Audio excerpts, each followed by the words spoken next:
السلام عليكم ورحمة الله وبركاته. شمار كفونك كبجمو في جالة متوتو ردفتوتا سير channel irratti warroonni nu hordoftan hundi keessanuu akkam nagaa hajjirra jirtu ilmaan oromoo hundi keessanuu bakkuma jirtan maratti nageenyi kiyya isin qaqqabu isiniin jecha egaa har'a barumsa kaa'imman kutaa lammaffaa isaa qabadhee isiniif dhiyaadheen jira.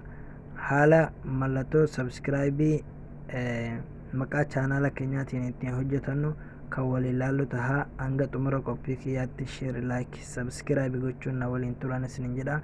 Gamanuma warroonni maatii seer chaanalitti hin dabalamin akka maatii seer chaanal dabalamtan isin affeereen jira. Egaa amma gama barumsa keenya yeroo dabarru kaa'imman keenya ni banannaa jechaadha. Egaa haala kanaan irratti banannee kaaneen booda bilbila keenya dalga gashuu qabnaa jechaadha.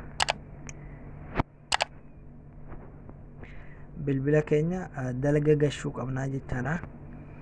Egaa amma irratti ni dhawinaa jechaadha. Bakka mallattoo ija'uu kana irratti ni dhawinaa kireetti ni hojjannaan. Egaa haala kana irratti dhawineen booda amma nuti yuutuubii waan fayyadamuuf deemnuufu 16 kana ni filannaa jechaadha.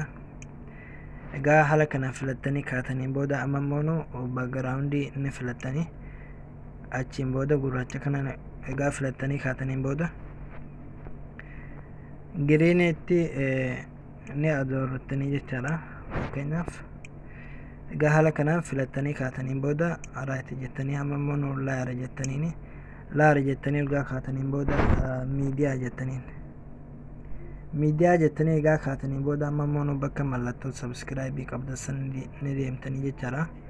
Amma fakkeenyaaf mallattoo subscribe as keessaan qaba waan ta'eef viidiyoo kanarratti ni dha.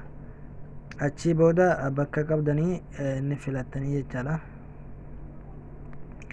Haala kanaan filadhe egaa amma haala kanaan nuuf fideera jechaadha. Amma background isa green screen mallattoo subscribe ofirraa qabu kana irraa kaafnaa jechaadha. Asirratti ni dhawna jechaadha kiroon maak. Achiin booda ina bilgoona kana egaa haala kana irratti dhawneen booda irraa nuuf kaaseera. Haala kana egaa irraa nuuf kaaseen booda amma immoo maal fidannaan amma immoo background isaa barreeffamaa fi yuutuuba irra keenyu ni fidannaa jechaadha. Background adii amma laayar bakka jedhu kana irratti ni dhawna. Achi booda miidiyaa ni filanna. Achi booda amma asirratti ni dhawna jechaadha. Image bakka jedhu kana irratti kanuma ni filanna. Kanuma azoorree amma bifa adii ni filannaa jechaadha. Adii nan filadha irratti dhawee. Achi booda haala kanaan egaa haala kana irratti dhawitanii kaataniin booda amma wanni godhuu qabdanii kiroop godhuu qabdanii jechaadha. Kana achiin booda kana itti bantan. Egaa haala kanaan bantanii kaataniin booda haala kanaan ni qixxeeffattanii likkisaatiin murtanii jechaadha. Haala kana egaa isinii toleen booda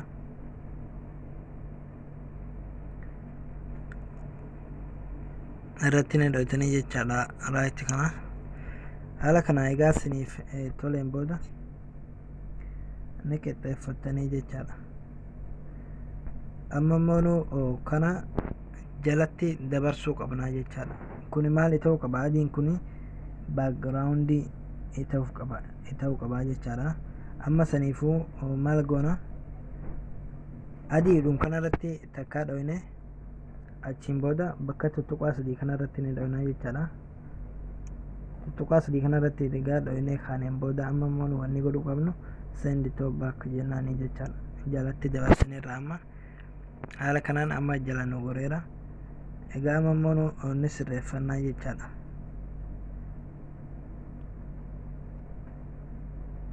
Haala kana egaa sirreeffannee kaaneen booda amma immoo maaltu nu hafeera? Maqaa yuutuuba keenyaa itti barreessinaa jechaadha. Asirratti egaa dhawitanii kaatanii laayarii irratti egaa dhawitanii kaatanii booda text bakka jedhu kanarratti ni filattanii achiin booda itti barreessitanii jechaadha. Slide channel dhiifama.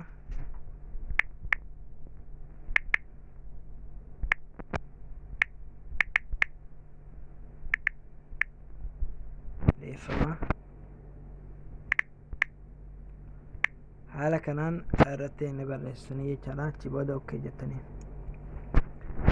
egaa haala kanaan filattanii egaa haala kanaan irratti dhoytanii kaataniin booda kanaan qixxeeffattanii achiin booda barreeffama kana gurraacha godhuu qabna jechaadha. Maaliif akka mul'atuuf ani bifa feetan ani gootanii jechaadha. Amma adiin fi adiif waan waliin mul'isneefu an amma gurraacha godhee isin agarsiisaa. Isinis immoo akka barbaadanitti godhachuu dandeessanii achi booda raayititti gootanii haala kanaan amma nuuf toleera. Amma immoo nu maaltu nu hafeera? YouTube goonee fidannaa jechaadha. Laayar irraa meediyaa irraan amma ni filan YouTube san ni fidannaa jechaadha. YouTube background isaa irraa kaasee jira. Isinis haaluma kana irraa kaasanii jechaadha.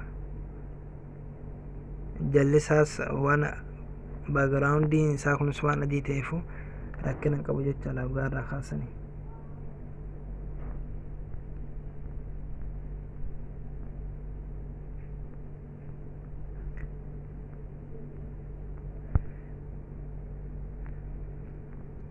amma immoo nu meen ilaalla.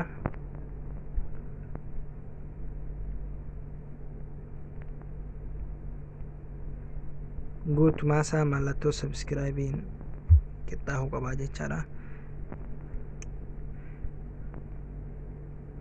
amma haala kanaan tolfanneerra. amma bakki nuti itti muruu qabnu eessatti kan muruu qabnu dhiifama.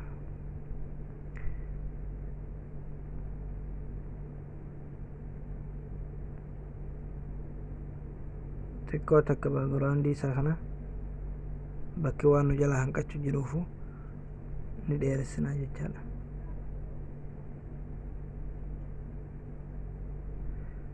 haala kana egaa dhiisneen booda ammallee inni dheerata ni kunnaa jechaadha. kiroob koona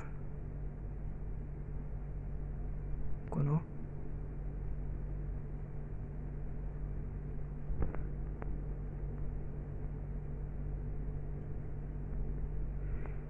achi booda ammallee asirratti ni dhoytanii jechaadha. asirratti egaa dhoytaniin booda ammamee roga firee kanarra kanaan filadha. haala kanaa egaa filattanii kaataniin booda raayiti kanarratti dhoytanii achiin booda amma haala kanaan ni jira.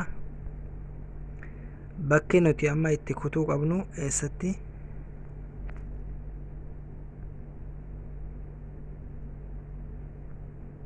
guutuusaa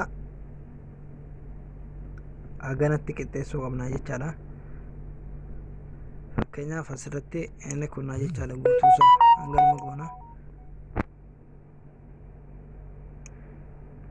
kanallee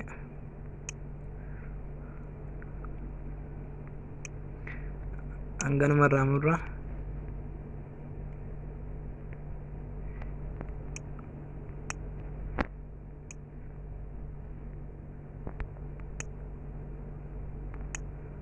hundisaa irraa murree inni gannaa jechaadha.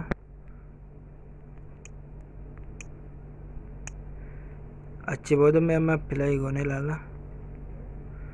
amma maanu wanti godhuu qabnu backgroundiin kun amma irra nu jalaa godheera. waan irra godheeruuf akkuma duraan waliin laalle irratti ni dhoynaa jechaadha. egaa irratti dhoynee kaaneen booda tuttuqaa sadii kana ni agartan jedhee yaada. asirratti ni dhoytanii jechaadha. asirratti egaa dhoytanii kaatanii booda asirii send it back bakka jedhu kanarratti ni dhoytanii achiin booda amma irra nuuf godheera. mee amma tafsiisnee ilaallaa jechaadha. appilaayi goonee ilaalla.